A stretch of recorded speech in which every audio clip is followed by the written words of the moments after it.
Esa cultura social basada en el mamar del poder penetró a las élites más educadas de México, las élites con doctorados de Harvard, las élites con doctorados de la Sorbona. No es un tema de poca educación, son gente educadísima. Esa sociedad caviar cercana al poder ocupó espacios de la sociedad civil, pervirtió el significado mismo de lo que significa una sociedad civil auditora, independiente, que controla el poder, y se transformó en esa sociedad civil besucona. Las sociedades de los Emilios Álvarez y Casa, de los Denis Dressers, son gente privilegiada que así se acostumbró a actuar con el poder, legalmente. O sea, nadie está diciendo que cometan ningún delito, simplemente, pero es muy dañino para el futuro social de México. Esas élites encumbradas se ofenden ante la crítica. No entienden la diferencia entre atacar a una persona y atacar a sus ideas. Cuando yo digo que Sergio Aguayo dice disparates en sus artículos, yo no lo critico a Sergio Aguayo, al cual nunca lo conocí, no sé quién es, nunca le di la mano, no recuerdo haber interactuado con él, no tengo nada contra él, pero sus ideas es lo que yo ataco. Y como son autoritarios, en el fondo, se ofenden y después atacan como tigres contra el crítico, lo tratan de destruir, de difamar. López Obrador es simplemente una consecuencia de ese mismo sistema mafiocrático que yo te estoy describiendo. Entonces, López Obrador es una consecuencia política de todas las mafias políticas previas, y el próximo, después de López Obrador, va a ser una consecuencia de la mafiocracia de López Obrador y las previas de Peña Nieto, hasta que no exista una reforma política antimafia.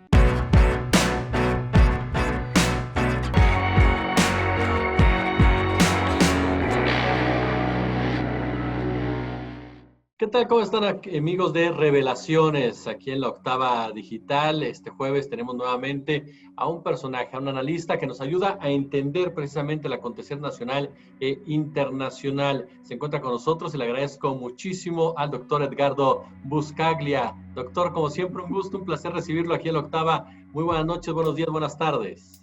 Es un placer estar con ustedes. Un placer, saludos.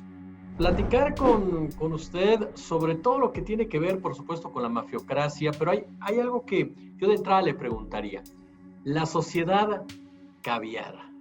¿Qué interpretamos como sociedad caviar? ¿Quiénes son los integrantes de esta sociedad caviar? Que incluso usted, doctor Buscaglia, lo define en su cuenta de Twitter como de los horrores, los mayores horrores que ha enfrentado México.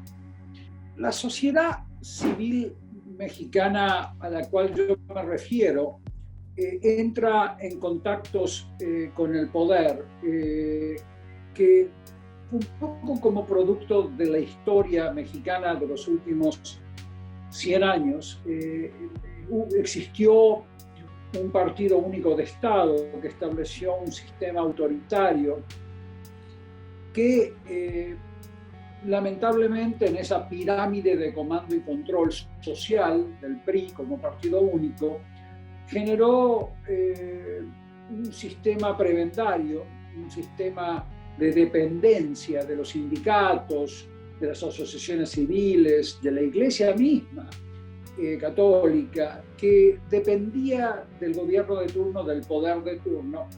Y esa cultura social basada en el mamar del poder penetró a las élites más educadas de México, las élites con doctorados de Harvard, las élites con doctorados de la Sorbona. No es un tema de poca educación, son gente educadísima.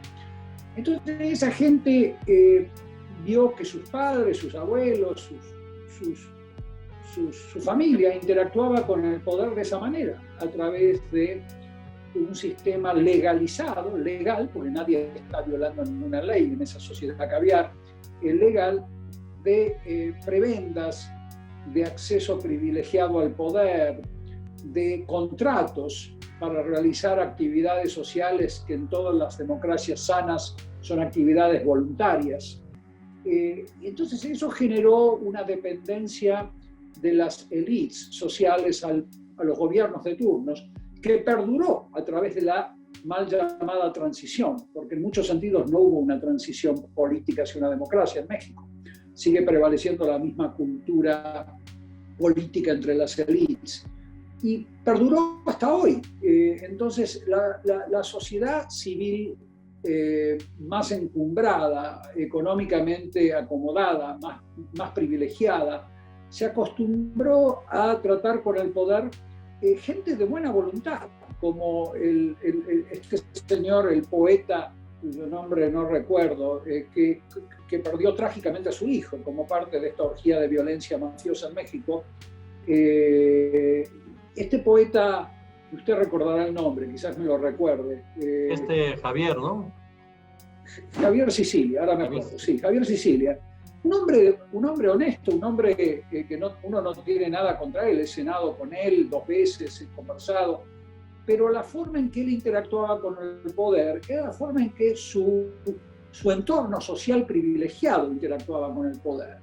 Ir a Calderón a darle besos, llevado por gente que lo mal aconsejaba, como Emilio Álvarez y Casa, que se transformaban en mercaderes de la sociedad civil, donde se llegaban a posiciones de alto nivel legalmente a través de las víctimas, a través de un marketing de víctimas, yo le llamaba, en donde lamentablemente esa mal llamada sociedad civil, sociedad caviar le llamo yo, que le gusta vivir muy bien, que viajan a Europa, que tienen muchos departamentos a su nombre y bajo otros nombres en la Ciudad de México. Esa sociedad caviar cercana al poder ocupó espacios de la sociedad civil, pervirtió el significado mismo de lo que significa una sociedad civil auditora, independiente, que controla el poder, y se transformó en esa sociedad civil besucona, que llega a Calderón y le prometen, Calderón, como hacían los priistas, le promete a la sociedad caviar el oro y el moro para cooptarlos, para que no hagan mucho ruido. Entonces, lamentablemente, muchos esfuerzos sociales de estas élites comenzaron bien, como comenzó el caso de Javier Sicilia. En Morelia comenzaron a protestar, a cuestionar, pero después son cooptados por los Emilios Álvarez y Casas, llevados al poder, porque lo que les gusta a ellos es el poder, y son neutralizados como sociedad civil. En otras sociedades, como en Brasil o en Argentina, por razones históricas, no porque sean más inteligentes los brasileños o los argentinos, sino por razones históricas, las sociedades civiles no se atrofiaron, no se transformaron en instrumentos prebendarios del poder de turno, como lo es hoy la sociedad civil mexicana, de elites, porque la sociedad civil de base es activa, fragmentada, aterrorizada, amenazada, todavía no se ha unido en un movimiento nacional, pero está ahí ensangrentada. No, las elites, ¿no? Las sociedades de los Emilios Álvarez y Casa, de los Denis Dressers, son gente privilegiada que así se acostumbró a actuar con el poder, legalmente. O sea, nadie está diciendo que cometan ningún delito, simplemente, pero es muy dañino para el futuro social de México que la sociedad civil no mantenga una equidistancia con el poder. ¿No es cierto? En que no aprenda a auditar al poder, auditarlo imparcialmente, no como hace Claudio X, imparcialmente. O sea, pegarle a todos los sectores políticos por igual, auditarlos. ¿Cómo lo hace Claudio X, el doctor Buscaglia? ¿Cómo lo hace? Bueno, hay un sesgo, obviamente, en contra de que es lo que yo percibo, en contra del gobierno de López Obrador y de toda su gente, a la cual los orígenes... Entonces, hay un problema de sesgos. Entonces, hay un tema en donde la sociedad civil mexicana es parte de su tradición del pasado, en donde en esa pirámide de comando y control que alguna vez el embajador Jesús Silva Herzog se llamaba, me explicó cuando yo era muy jovencito, me lo explicó en Washington cuando yo los acusaba de ser autoritarios, autócratas. Me decían, no, nosotros tenemos una democracia, me explicaba. Nuestra democracia nosotros logramos consensos con todas las fuerzas vivas de la sociedad mexicana. Claro, sí lo lograban a través de estas relaciones prebendarias que eran propias del sistema legalmente establecido por el PRI, que perduró en la cultura política del PAN, del PRD, y de los demás partidos. El PRD comenzó bien, como ustedes recordarán, en los años 80, con instrumentos democráticos de elección de sus candidatos, no había dedazos, había primarias en el PRD, se elegía a las candidaturas a través de las bases, pero después se corrompieron dentro del mismo sistema que corrompió al PAN y a Morena ahora. Entonces, países como Brasil y Argentina no tuvieron 80 años de partido único. Tenían golpes militares, democracia, eran saltos espasmódicos de democracia a golpes militares que nunca permitió que la sociedad argentina o brasileña se atrofie, la sociedad civil. Entonces, ellos sí tienen reacción muy intensa, cacerolazos, paros nacionales. A Dilma Rousseff y ahora a Bolsonaro le hacen paros que le paralizan el país por semanas, donde no llega comida a las ciudades. Entonces, el poder siente el dolor de la sociedad civil, cosa que en la cultura social mexicana, por razones históricas, no hay nada genético, no hay nada, simplemente por razones históricas, la sociedad civil mexicana no se acostumbró. México no sabe lo que es un paro nacional, no sabe lo que es un boicot generalizado, no tiene memoria histórica de lo que es eso. Los brasileños lo hacen todos los años, ¿entiendes? Entonces, eso acota el margen de corrupción y de abuso del poder de turno.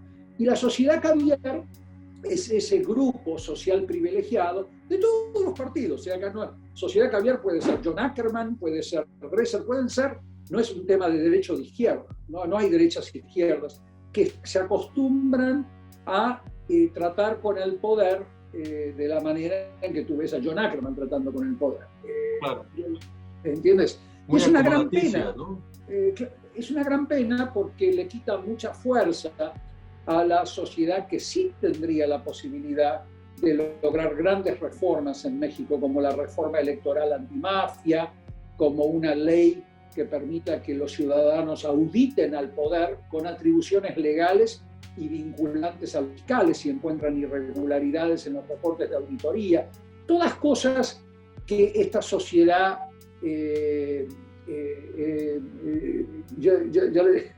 la sociedad caviar con olor a bosta, le diría un prócer argentino, Domingo Faustino Sarmiento, hace que sea imposible de implementar las reformas que México tanto necesita para frenar estos ríos de sangre. Claro. Oiga, doctor Buscaglia, y en este marco, por ejemplo, ahorita que mencionábamos precisamente los ríos de sangre, la sociedad caviar, ¿qué responsabilidad tienen personajes como Slim, como Bayeres, como Larrea, grandes fortunas, grandes nombres que tienen un control con el poder económico, poder político? ¿Cuál es la responsabilidad que tienen intelectuales como Krause, por ejemplo? La responsabilidad social de las figuras públicas es enorme. Es una responsabilidad social más que legal. Uno nunca acusa a esas personas de cometer delitos, simplemente es una crítica a que su rol social es, a mi juicio, pernicioso, dañino.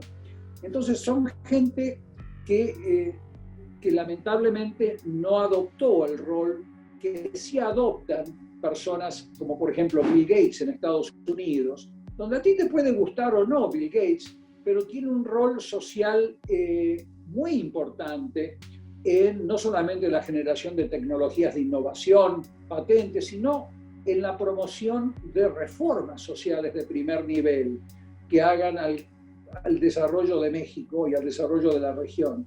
Entonces no ves ese rol adecuado en estos empresarios, en esta gente, en estos historiadores del poder, porque, como te dije, 80 años de una cultura política prebendaria, en donde los intelectuales y la sociedad civil de élites se atrofió en su capacidad de cuestionar al poder de turno, vivió del poder más que cuestionar al poder.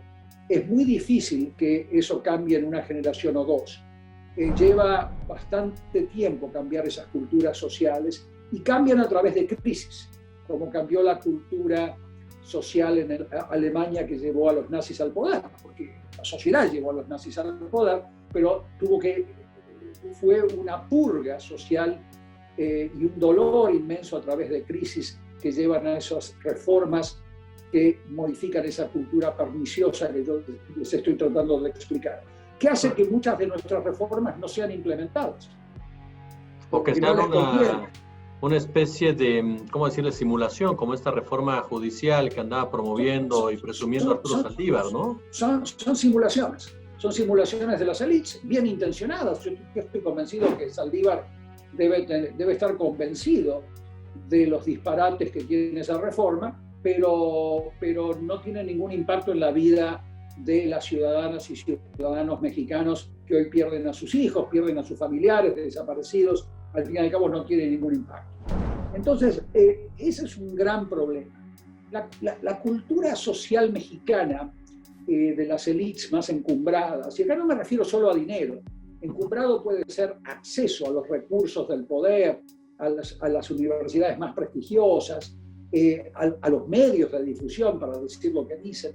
Esas élites encumbradas se ofenden ante la crítica.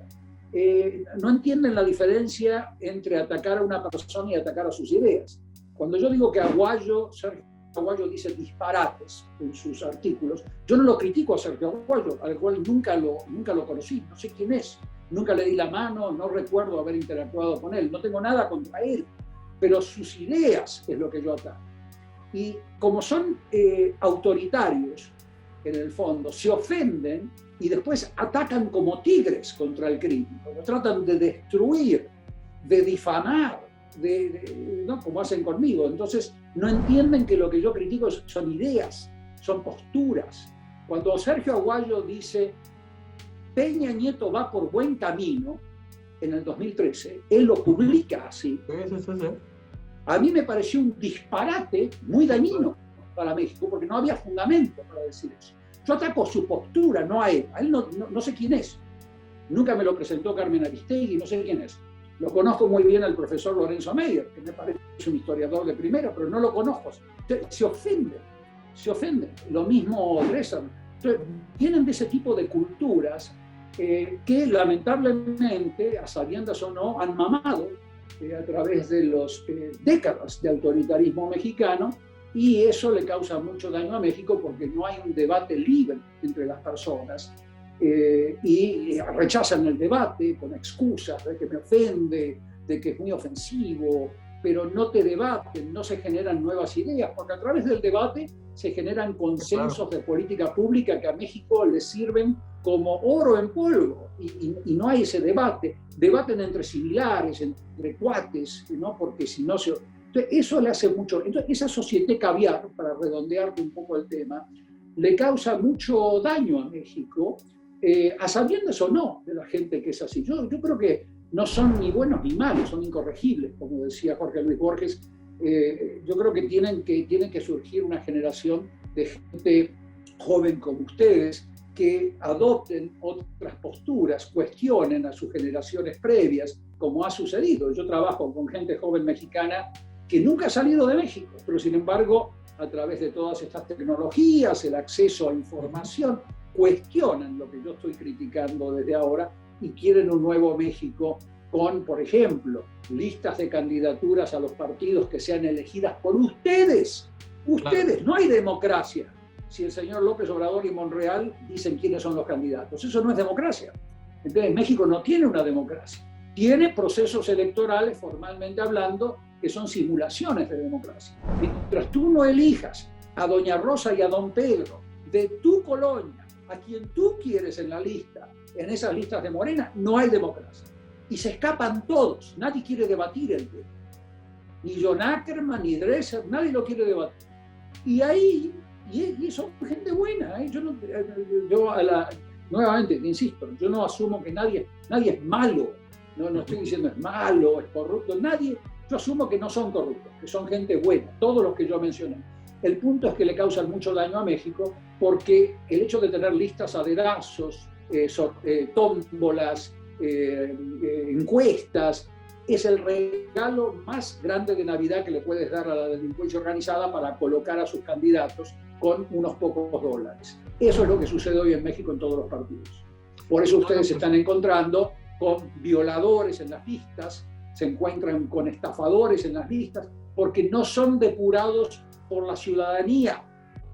Yo no sé en qué lengua hablarles a ustedes. Yo solamente conozco el español que me enseñaron en Uruguay y en Argentina, no conozco otra lengua. A veces yo digo, a ver, si no tienen listas electorales abiertas y auditadas, no van a tener democracia y el sistema político mexicano va a ser un condón para la delincuencia organizada por siempre. Y van a seguir teniendo este problema. Entonces, no entienden. Entonces, nadie quiere debatir una reforma electoral antimafia. Cuando voy a dar conferencias en la UNAM, los estudiantes me rodean, me ruegan de que me digan cómo presionar esta reforma. Pero la gente como Monreal dice, no, buscarle a esas reformas en México. No se puede. Entonces, ¿entendés? Es un problema de no querer ceder poder, no querer ceder discrecionalidad, no querer ceder y dejar atrás a la cultura del PRI como partido único, que a ustedes lo maldijo por décadas y décadas y que hoy sigue viviendo. Y que hoy sigue viviendo en todos los partidos y en los ámbitos de las élites mexicanas. Sí, hay un problema. Yo siempre le digo a los antiperonistas en Argentina que son todos peronistas. Todos tienen ese virus de demagogia autoritaria. Antiperonistas y peronistas. Lo mismo podés decir en México con los antipriistas y los priistas. Tienen todos ese virus, ¿no?, autoritario, ¿no?, que tú ves, con raras excepciones que yo conozco, excepcionales con los cuales sí se puede debatir, intelectuales de primer nivel donde se debate. Y es algo increíble porque estudian en Estados Unidos, van a Francia, viajan, pero esa cultura autoritaria, en la ausencia del debate, en el ofenderse personalmente porque uno les dice que escriben charlatanerías, pues es una cosa espantosa.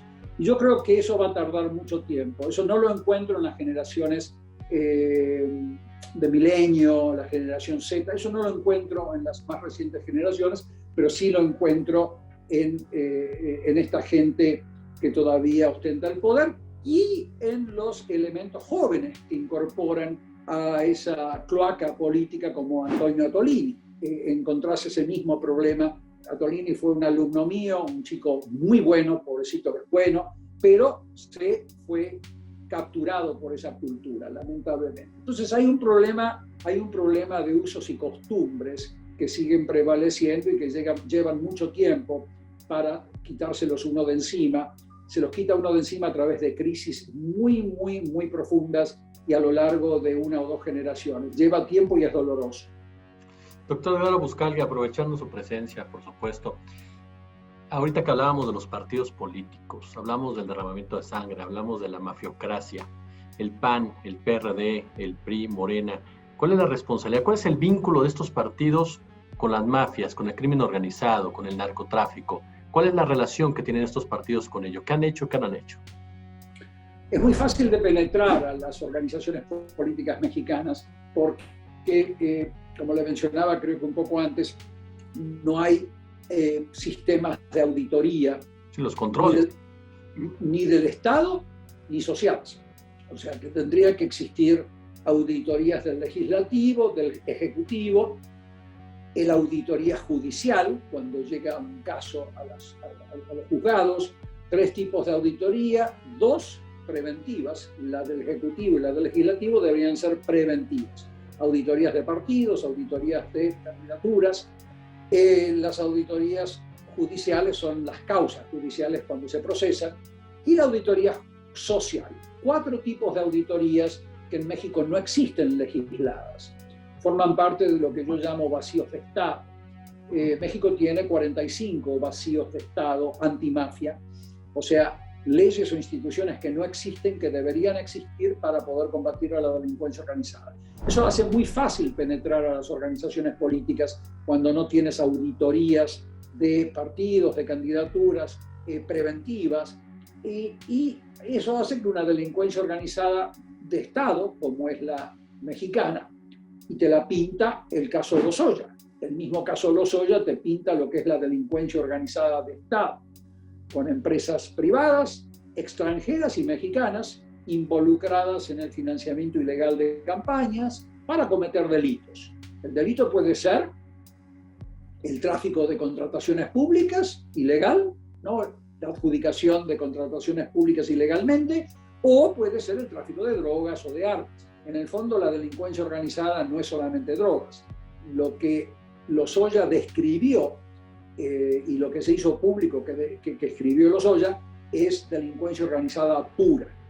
Y esa delincuencia organizada es muy fácil que penetre a los partidos mexicanos, como vieron ustedes en el caso de Lozoya. Y de esa misma manera lo penetra el Chapo Guzmán, el Mencho, el cartel del Golfo, un cartel ruso, las tríadas chinas. El Estado mexicano es una feria mafiosa de financiamientos ilegales, de campañas, y por lo tanto los partidos políticos son una mezcla de gente honesta, una minoría, y gente honesta que se termina yendo, entre paréntesis, de los partidos, deja la política detrás, porque la moneda mala expulsa a la buena gente se termina yendo, se termina asqueando del ambiente que la rodea, como conozco muchos amigos míos que fueron diputados, y otras personas se quedan sobreviviendo, besándole el anillo a los mafiosos que están ahí, y la mayor parte de esta gente que forma parte activa de esta maquinaria mafiosa continúa destruyendo a México, como ven hoy hasta ahora. Con López Obrador o sin López Obrador. No es un problema de López Obrador. López Obrador es simplemente una consecuencia de ese mismo sistema mafiocrático que yo te estoy describiendo. Entonces, López Obrador es una consecuencia política de todas las mafias políticas previas, y el próximo, después de López Obrador, va a ser una consecuencia de la mafiocracia de López Obrador y las previas de Peña Nieto, hasta que no exista una reforma política antimafia, como la que realizó Italia cuando aprobaron una ley de reforma electoral que impuso listas abiertas por voto popular auditado. Colombia hizo lo mismo, Brasil hizo lo mismo, y claro, los bolsonaros están desesperados con volver atrás y regresar al sistema viejo, porque claro, es el paraíso mafioso para los empresarios sucios, pero hasta ahora no lo lograron en Brasil ni en Colombia. México todavía no tuvo esa presión social de abajo hacia arriba, donde se une esa sociedad civil maravillosa de gente dolorida, ensangrentada, que yo conozco. No logró unirse nacionalmente para lograr presionar esta reforma,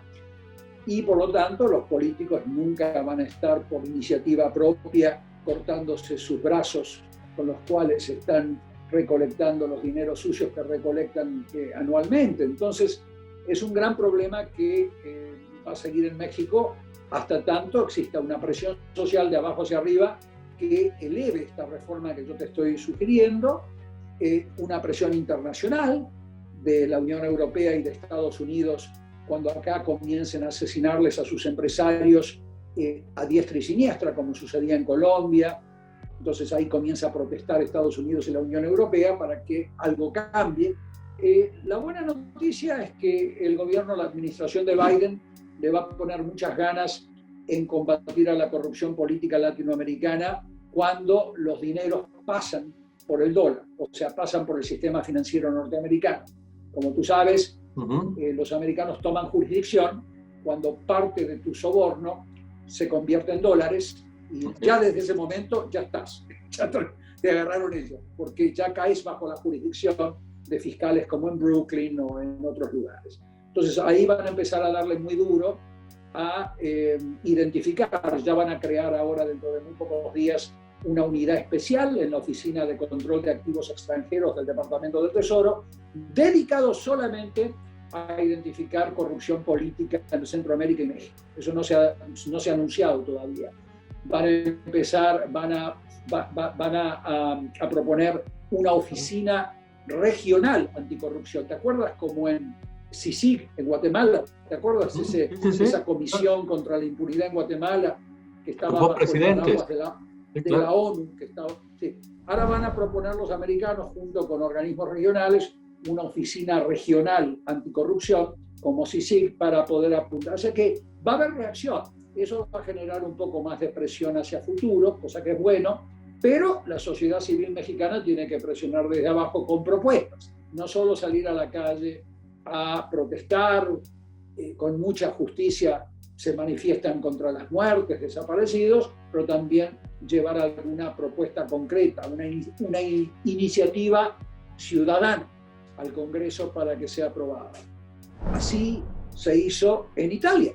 La organización Libera, que es una organización formada por cientos de ACES, llevaba iniciativas ciudadanas al Parlamento italiano y forzaba su aprobación para que comiencen a atacar a la mafia. Hasta que el rol no lo tome la sociedad civil mexicana de esta manera, no vamos a tener el principio del fin.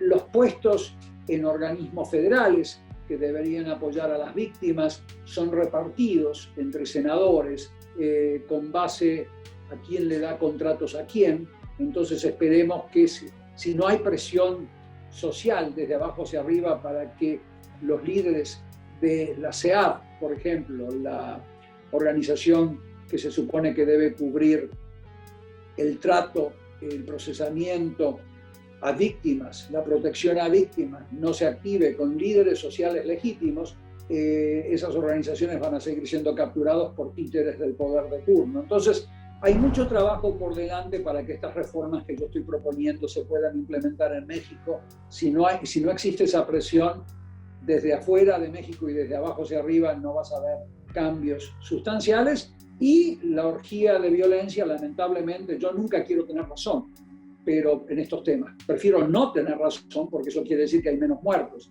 Pero como yo les anuncié en el 2017, en un debate con John Ackerman, la cosa iba a ir de mal en peor si no encaraban las reformas que todos los países, no son las reformas de Buscaglia, no son mis reformas, no son cosas que a mí se me ocurren, no es la ley de la relatividad de Einstein. Estos son reformas que 67 democracias ya aplican contra la delincuencia organizada. ¿Entiendes? Hasta claro. Que esas reformas no se apliquen en México, es una ley no, la violencia continúa aumentando, las desapariciones forzadas continúan aumentando, la trata de personas continúa aumentando, como ven ustedes hoy en México, con López Obrador o sin López Obrador. No es un tema anti o pro López Obrador. Esa es la gran tragedia que yo veo por ahora. Doctor Edgardo Buscaglia, como siempre es un placer escucharlo y platicar con usted aquí en La Octava, en esta ocasión en Revelaciones. Yo como siempre le agradezco mucho, doctor. Es un placer. Felicidades. Hasta pronto.